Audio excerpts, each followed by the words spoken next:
The rain poured relentlessly over the city, pooling in the cracks of the asphalt and streaming down the windows of the hospital. Dr. Evelyn Harper, one of the top trauma surgeons in the country, paced the corridor outside the operating room. Her scrubs were soaked with blood, not her own, but that of a young man who had been rushed in an hour earlier after a violent carjacking gone wrong. Evelyn's hands were steady in surgery, but now they trembled as she clutched a slip of paper.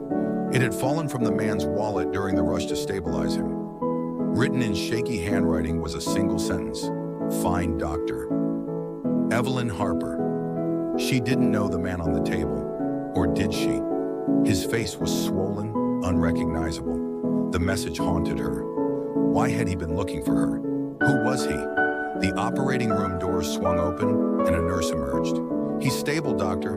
"Barely, but we've done all we can." Evelyn nodded, her heart pounding. She entered the room and looked down at the young man. His breathing was shallow, but he was alive. His features, though bruised, stirred something deep in her memory.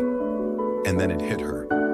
Years ago, she'd made a choice to give up a child she couldn't care for at the time. She'd buried the memory, throwing herself into her career, but now it resurfaced with brutal clarity. Could this man be? As the hours passed, Evelyn sat by his bedside, waiting for him to wake. When his eyes fluttered open, she leaned in. "You were looking for me," she said softly. His gaze was unfocused, but his lips moved. "Mom?" The words shattered her world. Tears streamed down her face as she took his hand. I'm here," she whispered, her voice breaking. Outside, the rain continued to fall, washing away years of pain and regret. For the first time in decades, Evelyn felt the stirrings of hope.